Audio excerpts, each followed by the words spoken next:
윤 수사 지시에 튀는 이재명 수사 지시를 하고 막 튀고 있습니다. 그런데 탄핵 역풍을 제대로 지금 맞는다.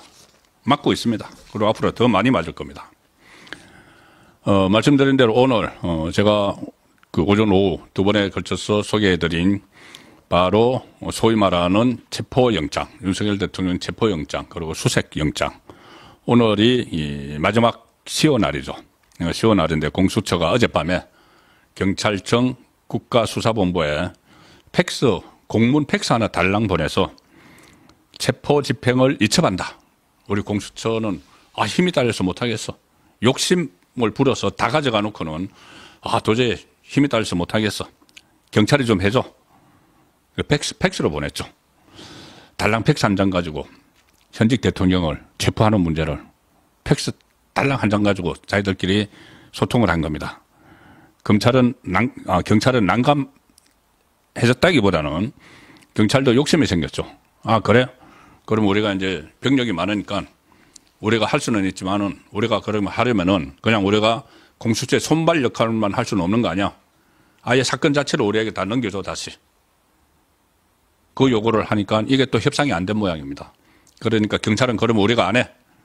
그래서 다시 공수처 손으로 넘어갔습니다. 이게 무슨 현직 대통령 신병 처리를 놓고 핑퐁 게임을 하듯이 줬다 뺐었다 자기들끼리 그 행태를 지금 보이고 있습니다.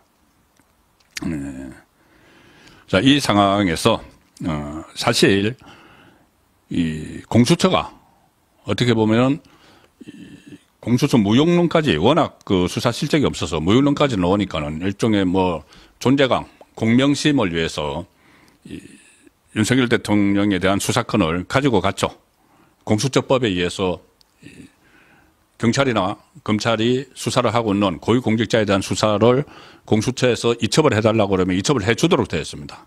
그런데 본인들은 내란죄에 대한 수사권도 없는데 직권남용죄를 가지고 하다가 보면 관련된 범죄니까 우리가 할 수 있어. 달라고 하니까는 경찰에서 법에 따라서 줬죠.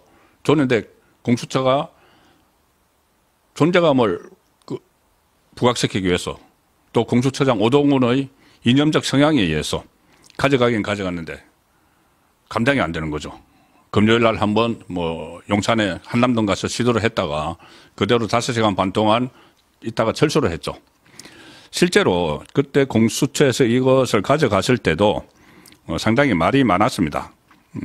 이게 과연 공수처가 할 능력이 있느냐. 공수처 현재 기준으로 공수처의 검사는 15명입니다. 15명. 그리고 정원도 못 채우고 있습니다. 정원이 25명인데 공수처에 지원을 안 하려고 하는 거죠. 하는 일이 없고 그런 유명무실한 기관이 거의 돼 있었죠. 그리고 수사 인력도 그러니까 수사관도 얼마 안 되는 이 상황에서 자기들이 하겠다고 가져갔다가 도저히 되지가 않으니까 반납을 경찰에 하려고 했는데 경찰이 안 받은 거죠. 아예 수사를 통째로 안 넘기면 아직 안 가져간다 이렇게 된 겁니다. 그래서 경찰이 이 공수처가 발송한 공문에 법률적 논란이 있다 이렇게 하면서 사실상 집행 거부 의사를 밝혔다. 백동흠 경찰 측의 특수단 부단장은 브리핑을 해서 내부적 법률 검토를 거쳐서 공수처 집행 지휘 공문은 법률적 논란이 있는 것으로 판단했다. 그래서 안 받겠다 이겁니다. 그러니까는 대신 집행을 안 하겠다는 거죠, 영장. 그럴 수밖에 없는 것이 상식적으로 생각해도 공수처에 변호사도 하던 사람들이 모였다는 이 공수처에서 아니 이게 어떤 법적인 지식이 없어도 가령 예를 들어서 공수처가 자기들 이름으로 서울 서부지방법원에 법원 쇼핑하고 판사 쇼핑해서 거기서 자기들이 청구해서 받아놓고는 소위 말하는 체포영장이나 수색영장을 자기들이 받아놓고는 자기들이 이거 할 수 없다고 경찰에서 해달라고 하면은 경찰에서 받은 게 아니죠. 그럼 나중에 큰 문제가 생깁니다. 경찰에 아무 권한도 없이 지금 경찰에서 무시무시한 이야기들을 합니다.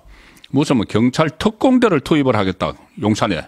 이게 전쟁 났습니까? 테러가 일어났습니까?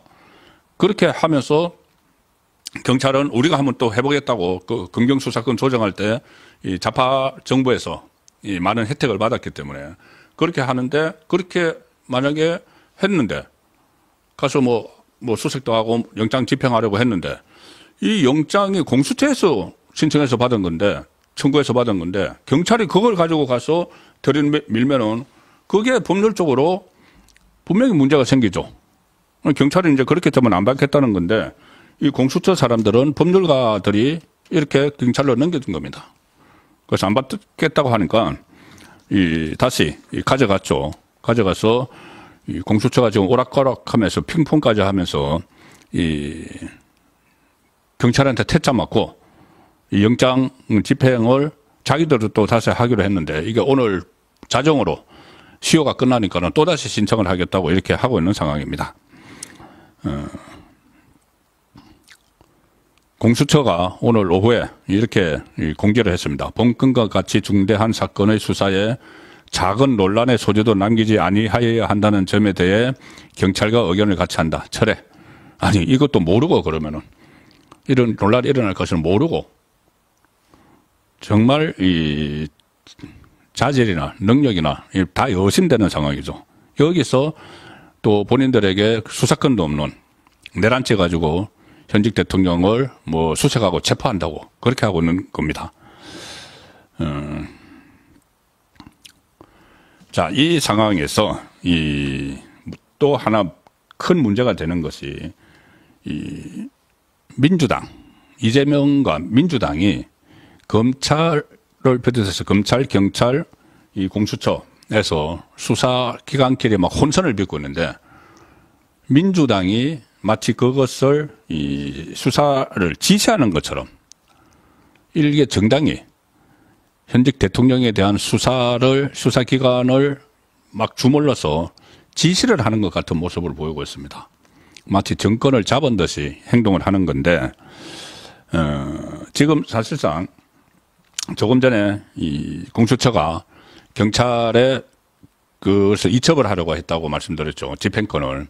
이게 민주당의 압박에 의한 거였다는 그 사실이 지금 하나씩 드러나고 있습니다.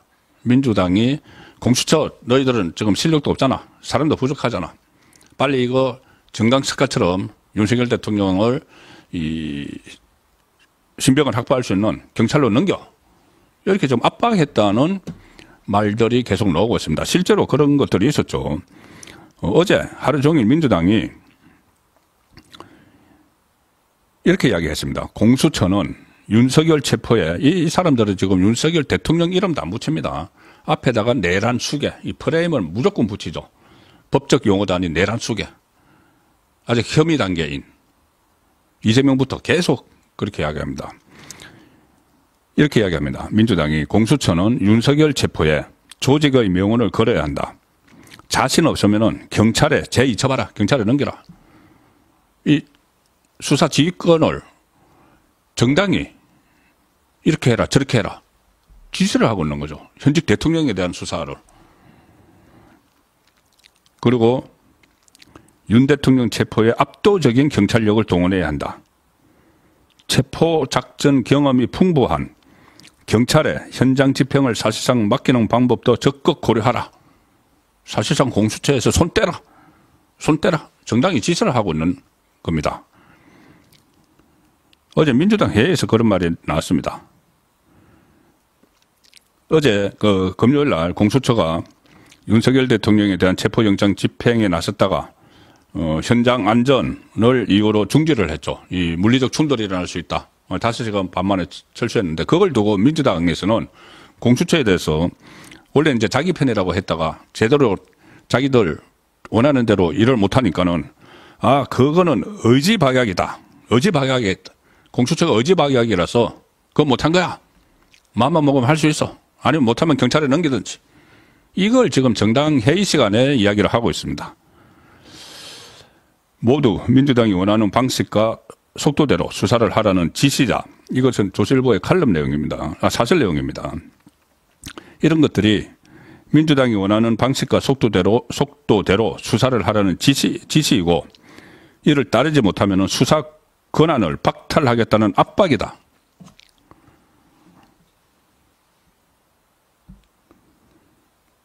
또 수사 지시를 하는 것 같은 태도가 민주당 이런 태도가 보이는 것이 공수처뿐이 아닙니다. 이 민주당은 그 체포영장 집행을 저질해줘 박종준 그 경호처장 그리고 김성훈 경호처 차장을 실명을 거론을 하면서 소환 통보에 불응하면은 바로 경찰이 독자적으로 체포하라 지침을 내립니다. 경호처장 체포하라. 경찰이 독자적으로 체포하라. 마치 지시하듯이 대통령이 지시하듯이 이게 지금 이재명의 행태입니다. 제가 그래서 윤 수사 지시 T는 이재명 이 T는 정도가 아니고 이 주제를 뛰어넘는 거죠. 자기 주제를 모르고 하는 것이죠.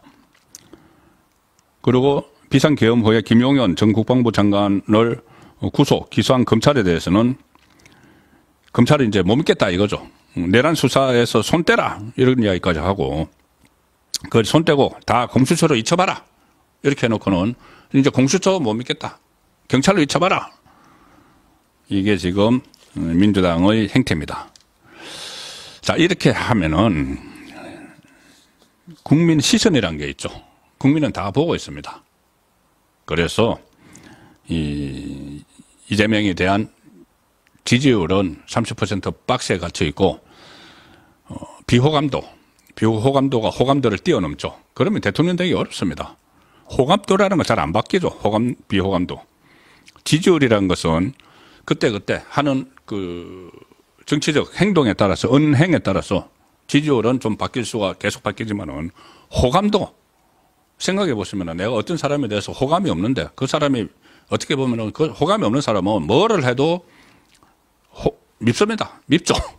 그 지지율 호감도가 낮으면은 지지율도 안 변합니다. 그런데 비호감도가 이재명 호감도보다 항상 높게 나오죠. 그런데 오늘 자 이런 조사가 있었습니다. 아시아투데이가 한국 여론평판연구소 KOPRA 여기에 의뢰를 해서 3일 4일 이틀 동안 전국 만 18세 이상 남녀 1000명을 대상으로 조사를 했는데 자 다음 중에서 자기 대통령이 되기에 부적합한 사람은 누구일까요? 이런 질문을 했습니다. 적합한 사람이 아니고 부적합한 사람. 이 사람은 대통령이 되면 안 돼. 네, 대통령이 되면 안 돼. 1위가 단연 압도적인 1위가 부적합한 인물들이 이재명 39%. 39%. 잠시 후에 제가 윤석열 대통령 지지율 말씀드릴 텐데 39%면 뭐 40%나 마찬가지죠. 39점 몇 % 나왔을 텐데 윤석열 대통령 지지율이 40%입니다. 제가 썸네일에 찢었다 윤석열 지지율 40%. 망했다 이재명 대권 부적합 40%. 공교롭게도 같은 게 오늘 나왔습니다. 자 39% 1위. 그 다음에 별 뭐 의미는 없지만은 궁금하시니까 제가 말씀드리면은 대권에 부적합한 인물 2위 누굴까요? 2위 여권에서 나왔습니다. 여권에서 20% 부적합해. 그런데 이재명의 40%에 비해서는 절반이죠. 2위 홍준표 부적합 20% 나왔네요. 그 다음에 오세훈 16%, 한동훈 11%. 자, 여권 인물 세 사람이 나란히 받았습니다. 그리고 그것보다, 압도적으로 많은 것이 이재명 부적합한 인물 1위.